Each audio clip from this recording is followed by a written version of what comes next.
Welcome in. Thanks so much for joining me. For those of you who don't know me, my name is Scott Tusa. I'm a Dharma practitioner, meditation teacher, and I also mentor others in their meditation practice. I initially started this YouTube channel as well as my podcast, the Buddhist Wisdom Podcast, as a way to offer other meditators practical advice on Buddhist meditation, as well as a bridge for modern meditators towards Buddhism, mostly in the form of Tibetan or Himalayan Buddhism, and just some ideas on how I work with that. As I usually say, this is all through my own experience and knowledge, which is to say, none of it is necessarily truth, right? I'm always just exploring different ideas and perspectives. Of course, some of the wisdom of my teachers as well. But I'm never here to say what is right and wrong. This is just simply advice and food for thought, ways to think about, your life, your practice, and how Buddhism and meditation affect it. With that said, a warm welcome to those of you who are new to my channel or podcast. And for those of you who join me regularly, thanks so much for continuing to listen in. If you're watching on YouTube, I appreciate a like or a comment if you're enjoying this content. And as always, please let me know if there's something you want to hear about that you'd like to hear me cover. I'm happy to take requests. With that said, I want to get into today's topic, this episode's topic, which is coming from a question that I recently had while teaching a day-long in Colombia. So I teach both in North and South America. And there was a great group. We had a small group at this particular day long, but really wonderful questions and a lot of openness towards the Dharma and teachings, which I always appreciate. And this particular day long was centered around the idea of spiritual materialism. And what does that look like? How can we avoid it? How can we learn to recognize it? And ultimately, why it ends up harming our meditation and Dharma practice. So I'm not going to talk on spiritual materialism in general, but I did want to say the context of where this question came, and then we can relate it to that a little bit. Generally, spiritual materialism is related to any kind of spiritual practice that reifies the ego, right? Just to simplify it. Any kind of spiritual practice or religious practice that would reinforce an identity and therefore, from a Buddhist perspective, continue to create pain, suffering, stress, etc., right? So that in itself is something we often need to contemplate. If you want to read more about it, there's wonderful books. The term is really coined by a famous Buddhist teacher, Chogyam Trungpa Rinpoche. He wrote a book on it, Cutting Through Spiritual Materialism, so you can check that out if you want to know more. This particular question came from someone who basically was wondering how to know when their wellness practice, or sort of the seeking of wellness modality after wellness modality, when that is a dead end. Like, when is that even useful, was part of the question. And if it's not useful, what to do instead. So this was a question near and dear to my heart because I see a lot of modern spirituality go in this direction. No judgment to anyone else. I mean, everyone needs to decide for themselves what's going on. I'm not here to judge anyone in particular. But I have noticed a kind of thing I call the wellness treadmill, which, us Buddhists, we are not immune to. Often people who ascribe to Buddhism these days, they may jump from teacher to teacher or practice to practice, kind of unfortunately missing the point of why we do it in the first place. And it's sort of like the wellness treadmill of trying to feel better, trying to find that ultimate fix from just shifting from thing to thing. So part of it is that. I think it's just sort of the modern dilemma we have of so much choice. And again, I'm not blaming or shaming anyone here, just raising it up, right? We have so much choice. We have so much available.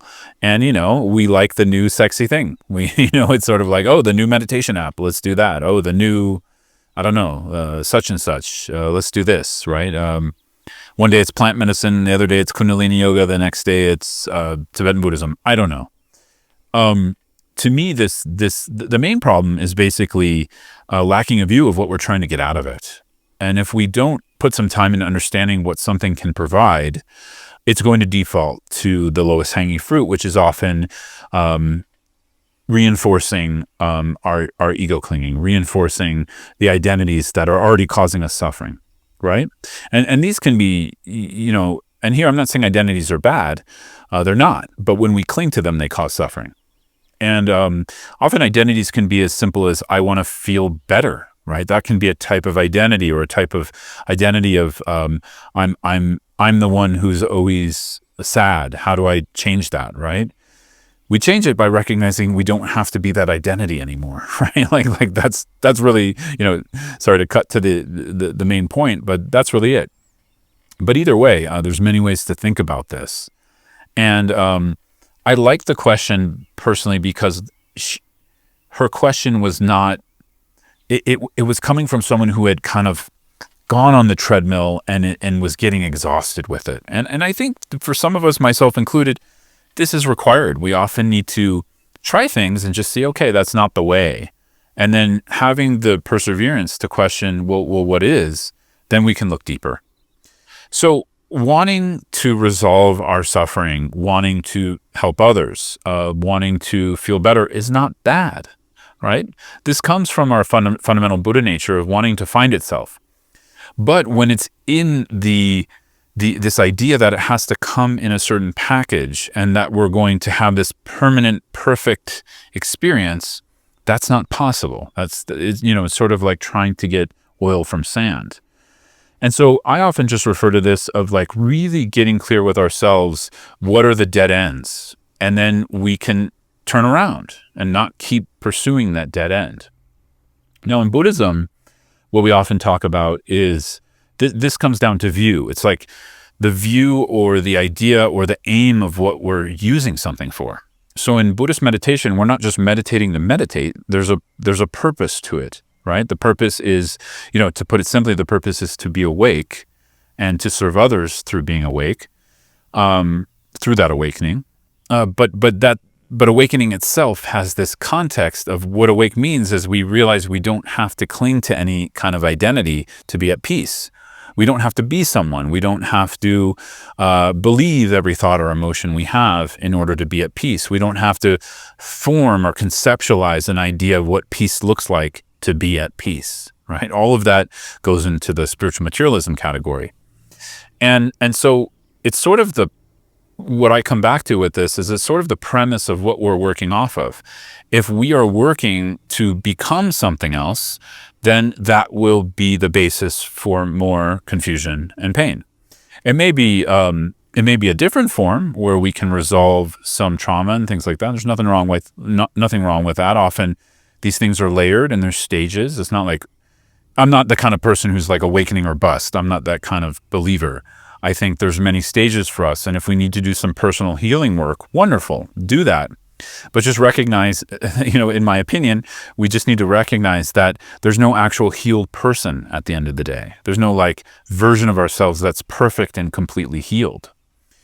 And to me, that's kind of like chasing a dead end. And, this is coming, I'm not judging, I'm really not trying to judge any other kind of tradition or wellness practice or anything like that.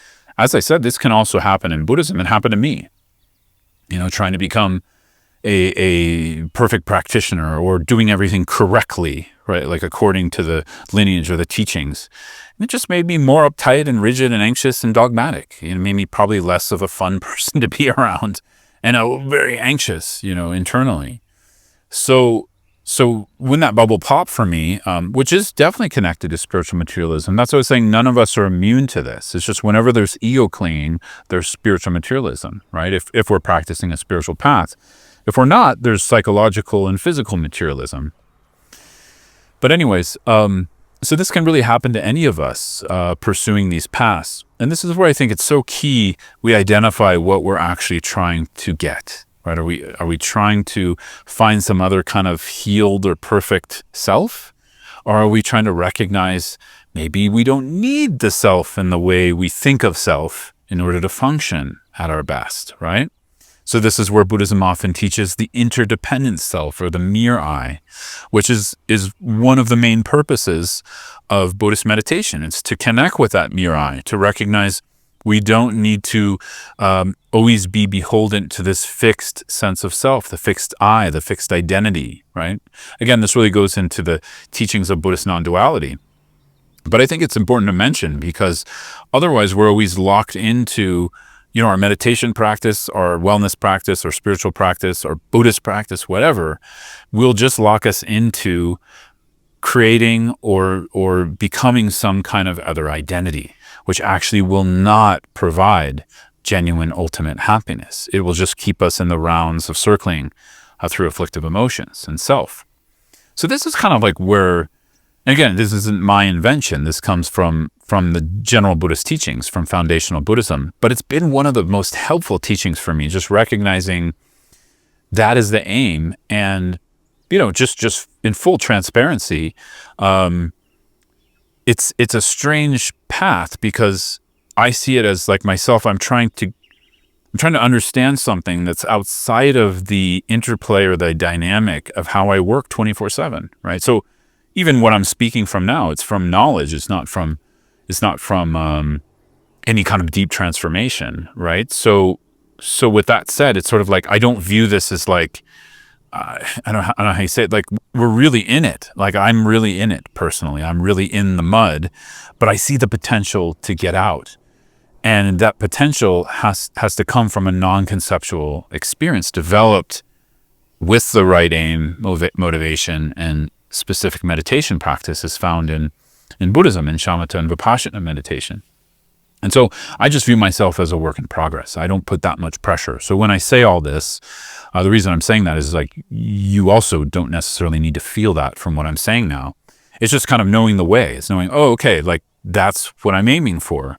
And if that becomes more clear and you build more trust in that, then you aim for that. And and Buddhism is very skillful at doing it. It's a very interesting path, because it's sort of like, it's a path that it's sort of like there's no choice but to teach us how to work with upgrading our concepts. But ultimately the idea is not to upgrade the concept and the identities.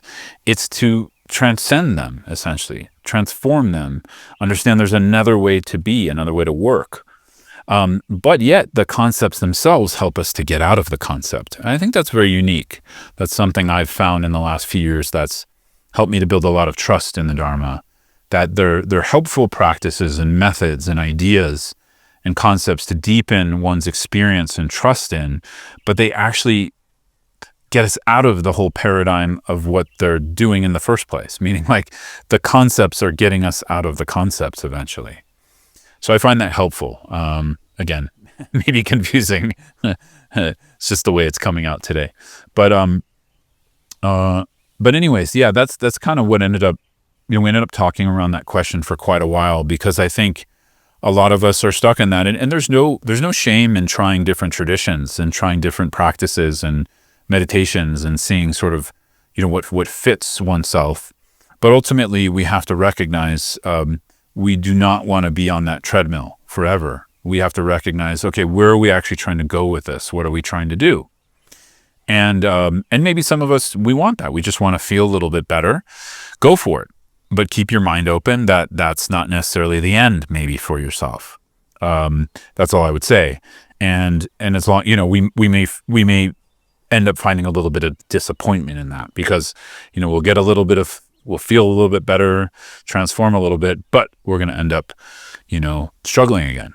So I think the aim here is to really connect with a path and a way of viewing, a way of intention around our path, that is going to have lasting, ultimate peace. And like I said, I'm pretty empathetic to this, including towards myself, because it's not easy. Because how do we decide that? How do we discern that? At some point, we have to trust someone else, right? Because we can't see that exactly, so we have to trust that. And it's explicit. This channel is mainly I'm teaching Buddhism through this channel. So again, I'm not trying to convert anyone here. I'm just trying to share what I've discerned and found beneficial. And So far, I haven't found any of the Buddhist teachings to be false, but I'm not practicing Buddhism dogmatically, or maybe I am, but I'm trying not to, because I'm trying to keep an open, curious mind. Like when I'm looking at a teaching of the Buddha, or from a Buddhist saint or a Buddhist lineage holder throughout the last 2,600 years, I'm also questioning. I'm being curious. I'm not just. My job is not to blindly believe. My job is to understand what are they trying to say and how does that apply to my experience of life in working with my mind and emotions. So I always try to keep that kind of non-dogmatic approach. But at the same time, I don't know about you, I need a path. Otherwise, it's just a jumble of a bunch of different random ideas if we sort of create, what I call like a spiritual salad. It might be cool. We might get some benefit out of that, but it might not necessarily have like a clear path for us to walk on to attain the goals we want out of our practice. So anyways, I'll leave it there. And as always, feel free to comment. Agreement is not necessary. If you have something else to say or disagree with anything I'm saying here, it's always welcome. I probably will not argue with you on on social media, but I will be open to what you have to say. And yeah. So thanks so much, and wishing you all the best today and every day in your practice and life. Thanks so much for listening and watching.